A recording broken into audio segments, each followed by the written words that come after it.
incredible, isn't it? It's a beautiful and inspiring piece of work. Please welcome the main man responsible, Professor Brian Cox.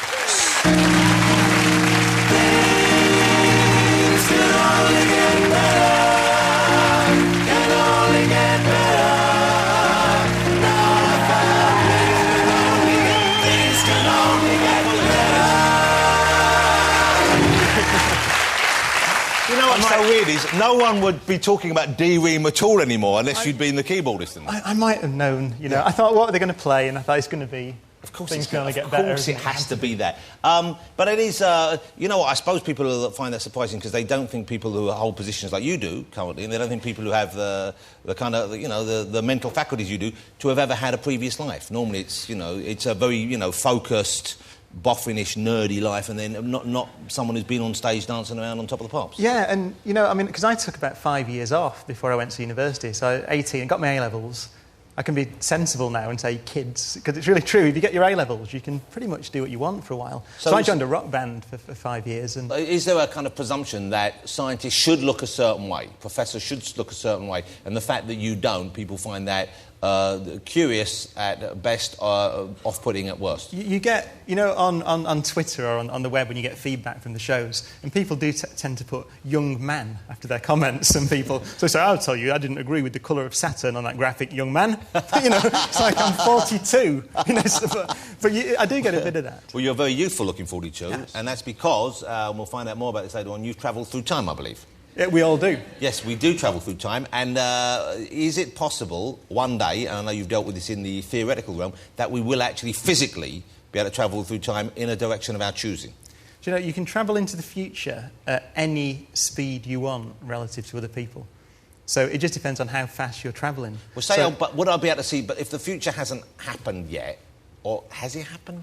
That's a really good question, because... Hold on, that's a first. Let's enjoy that. It's taken us 11 years, but we've got there. I'm off, my work's done. So that's a good question. In Einstein's theory of space and time, the best theory that we have, then the space and time are like a blob. So really, there's no sense in which the future unfolds. It's there, and we're travelling into it at the moment. Now, that might not be right, but it's the best theory we have of space and time at the moment. What is the universe made of, to the extent of our knowledge? Because there's a very large proportion of it that we can't identify. Is this correct?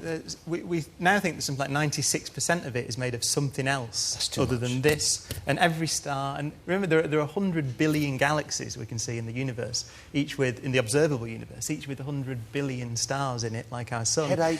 That appears to be about, 4% of the stuff in the universe, which we've discovered in the last 10 years. But the rest is It's a bit embarrassing for fundamental physics. So you don't... 96% you don't know of the what universe is something else. Is this because it's not matter in the way we understand it? It's not this stuff. It's not stuff that shines in stars or galaxies. It's something else. So we call it dark matter, and there's some other stuff around called dark energy. And that's what we know about it. Basically, it's got a name, and that's about it. And if you go down to the quantum level, of course, this is the same as this is the same as that, isn't it? Is that right? That's right. Oh, that's hard. This is very good. It's really hard to understand. It is, but I think that it's... most people I meet are interested, genuinely interested. And I think, actually, that image of science being difficult is a problem that we need to get over, particularly for kids. It's not that difficult. I mean, I'm no cleverer than you. I can't believe I said that. I'm not. I'm no cleverer than you. You can't laugh while you're saying it. There's so many questions I'm sure people put you on a regular basis, but these are the kind of layman's questions about the universe and about space and time. I'm sure I would have thought the question about what happened before the Big Bang must be in the top 10 right there. The other one must be, is there life on other planets? Will we encounter it, say, in our brief time on Earth? Yeah, and I would say, I mean, the last episode of Wonders is about this, life in the solar system. And over the last, let's say, decade or so, we found water everywhere, liquid water. And we never thought there was before. We never thought there was water. I think they suspected there might have been on the Moon, but they thought there was none on Mars, did they? Frozen. But we found, for example, there's a moon of Jupiter called Europa, which is about as big as our moon, and it's got a frozen ice surface because it's very cold out there, 500 million miles away from the sun.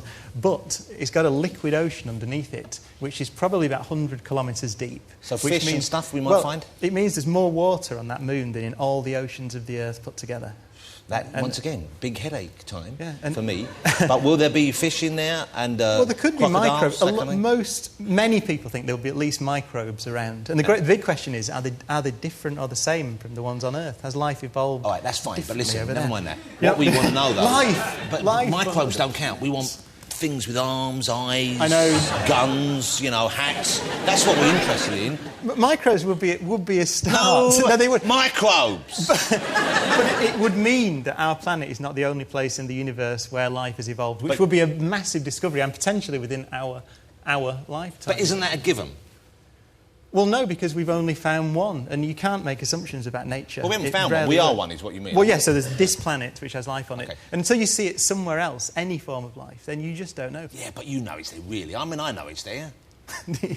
We could save a lot of money. But we don't need to bother. I don't need you to find a microbe. I'm telling you now. There's some microbes out there on one of those planets. Probably that big one with the water you were talking about earlier. Do you know they can move around in space, though? We sent some space probes to the moon before the Apollo astronauts went there, and they brought a camera back of one of them, and someone had sneezed in it when they were assembling it. So it had flown to the moon, sat on the moon, been brought back by the Apollo astronauts, and the cold virus, the viruses, the bacteria was still there, and they were still alive. So they came back to life. So they survived. That's on terrifying, the moon. though. That is like a science fiction movie. It's like the Andromeda strain. Yeah, so the microbes could travel through space. So is there a cold virus coming from that big moon planet now? There's a theory that life on Earth was seeded by microbes from comets and things hitting the Earth back in its past. So it didn't start here. There's a theory that it could have started somewhere else. The Big Bang on Mars could have been else. someone sneezing. No. You can't say that. You can't extrapolate There's from no what I point just said to that. I can, and I will. You will. And if you sit around for much longer, you're going to hear more of this sort of bullshit. So you might as well just relax, loosen the belt, kick off those shoes, get ready to join in. God sneezed. Are you agnostic? Are you an atheist? Do you have any... do you want to have a faith in the unknown, or is science your God? Yes, it is in the sense that I'm comfortable with the unknown. That's the point of science.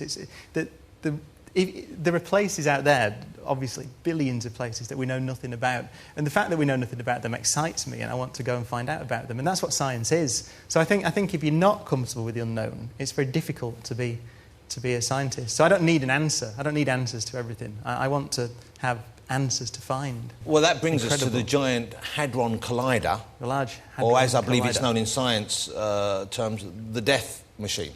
Don't eat that bollocks, and I knew you'd start talking bollocks. That's what I heard for some scientists I met in a bar. Do you know in the Telegraph the other day, they actually had a title in it, and it finally said the spelling mistake everyone's been waiting for, Large Hadron Collider. and do you know what? Stephen Fry, of all people, sent me an email going, yes! It was so juvenile. And it was the Telegraph.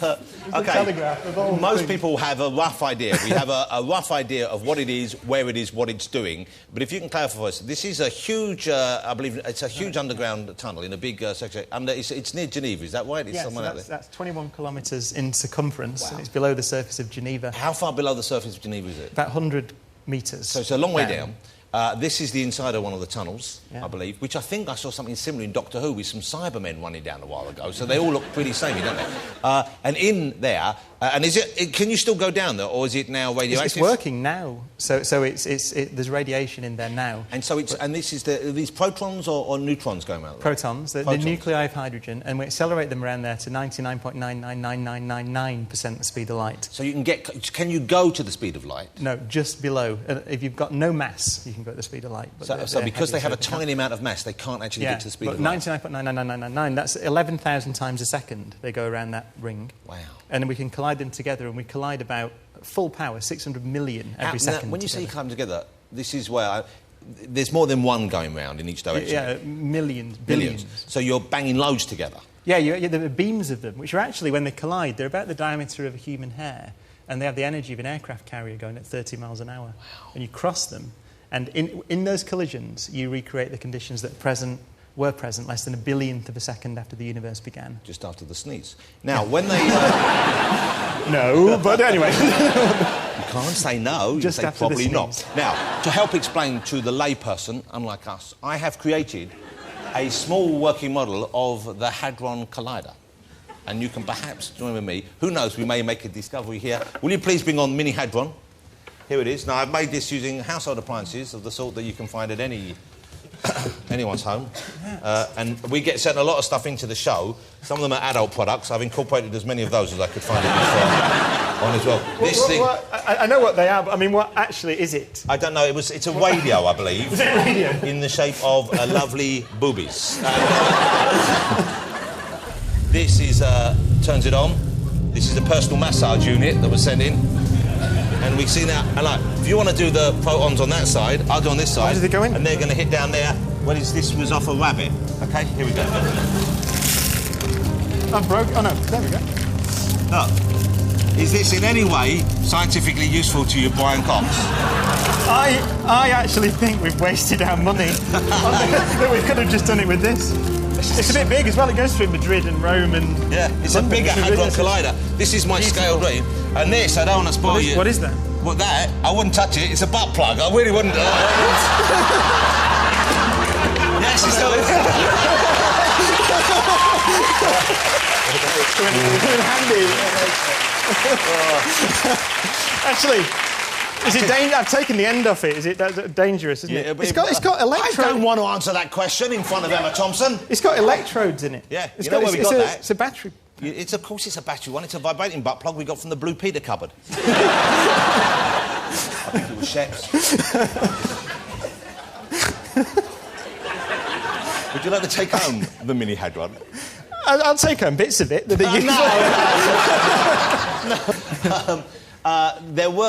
There was speculation, there was some panic-mongering that went on when the Hadron Collider was announced that you were going to start operation, that it would be the end of life, possibly, potentially. There was a chance that things might happen that, because it was unknowable, then maybe it would be the worst case scenario. I mean, it is bollocks, complete bollocks. Is that but the thing is that kind of argument is kind of thing? Yeah, it is. I mean, it's a really weird argument, isn't it? It's like we don't know, and it's not we. It's whoever it was who made this stuff up says I don't know. Therefore, the world's going to end.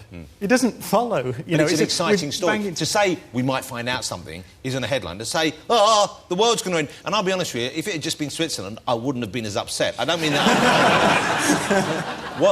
When will you know if you've discovered something truly momentous? When will you know if this experiment has borne the kind of fruit that you obviously hope it will? It will, at some point. We know it will tell us one fundamental thing, particularly, which is the origin of mass in the universe. So literally why that's solid and why we are solid. That question, what is that? We don't have an answer to that at the moment, and that machine will tell us that. You might have heard a thing called the Higgs particle. That's a theory. Is it the Higgs boson? Higgs boson, that's okay. Right. Desk. Yeah, but why is it? Wood. We wasted our money with that thing, haven't we? We could have just asked you. And I'll come around with you for a year. Yeah. You point at anything and I'll tell you what it is.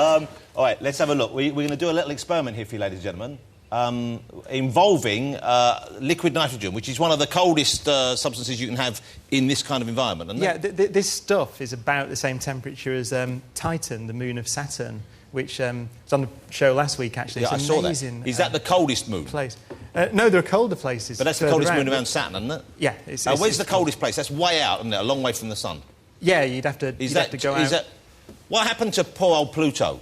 It got demoted in the sense I know, it's not a planet anymore. Well, because there are other objects like that around. So there are either hundreds of planets in the solar system, or 8. It's a little ball of rock. Is it? Tiny ball of rock. Same thing, really, as a gas giant. So, okay. yeah. So this is... Right, so we've got there...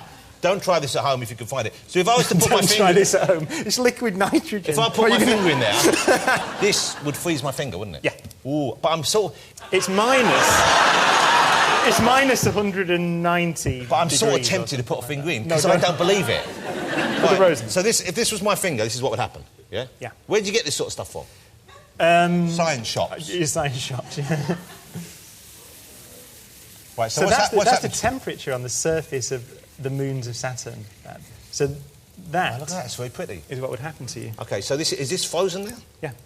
Let's have a go. I've got a little hammer. Man, look at that. That's why I said don't put your finger in. Yeah. But you see, here's the difference between us. Part of me still thinks my finger would be OK. What about this? So this is a... I do. OK. That's This an is egg. an egg. You can't fool me. So let's pop that in there for a while. Would this be cooked like a boiled egg? Well, it's freezing it. But I mean, I think the amazing thing is this is what it would be like if you went to the moons of Saturn. I'll get it out. Don't do that. I don't just... I'm kind of... Brian, if I did it quickly, I think it's the 10-second rule. It's like germs. I know I'm not responsible for you, but I think you're mad enough to do it. I'm seriously. genuinely worried. How can it be that cold? Did you see what happened? I'm just going to pop in a little bit. Look. How can it be that cold? What about a banana? What about a banana? Let's put the tomato in there You're as well. breaking every possible regulation in the BBC. So this is quite dangerous. What are these? Are these for drinking if you get too warm? Why are these in styrofoam cups? Well, that was cold. There might be something in this science lab after all. That was colder than I expected it to be. It's minus 190 degrees. That would be it then. That was colder than anything I've touched before. And I've shook hands with Jordan. That's the joke. Look at that. Hold on, no. Let's enjoy that. It's a totally frozen cherry tomato. Where else can you see this kind of thing? Well, Jesus! I don't want In what way was that necessary or scientific? I don't want to pick it up now. I've got to get the... Why don't you want to pick up your big baby? It sticks to my hand and I never got to get it off. I don't know what's happening to this banana. That is a rock-hard tomato. Eh? What are we proving with this, exactly? The demonstration is that it's remarkable. There are worlds. The Titan, the moon of Saturn, is that cold, but it's got lakes and rivers and rain on its surface. Wow. But it's lakes of methane. Do you think, Let's get this egg Brian, out. do you think there might be life forms watching us even as we speak? Well, those... we're not on our own. A few more than that. All right. No, but, Brian, remember, have you seen, like, on Star Trek and these sort of things, where they go to a planet and they're... Because we're silicone, aren't we? No, we're carbon. Oh, right, Jordan. We're again. carbon. We're carbon. Think about something else. Could there be a silicon life form? It's a good question, that. Yes. Computers could possibly be conscious. People think about this, and computers would be a silicon life form. So that might be our future. Are you just touching that? The coldness of the banana has reminded me I should have been wearing goggles and gloves. If you eat that banana, your eyes are going to be the least of your worries, I can tell you. This is the most fun I've ever had with liquid nitrogen. Here we go, this egg's done now. This egg's done now. That is that really... Hold on, don't splash it, we now know. It's the most lethal liquid on Earth. Here we go. So that's what an egg would be like on Titan. But that is the temperature of these moons. It's quite astonishing. Brian, it's, yes. I must admit, when we invited the top physicist in the country onto the show, I didn't expect we'd wind up with a desk like this.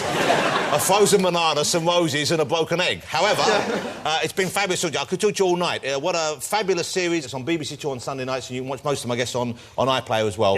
Yeah. Brian, great to see you again. Thank you so much. Mr. Brian Cox, ladies and gentlemen. Thank you.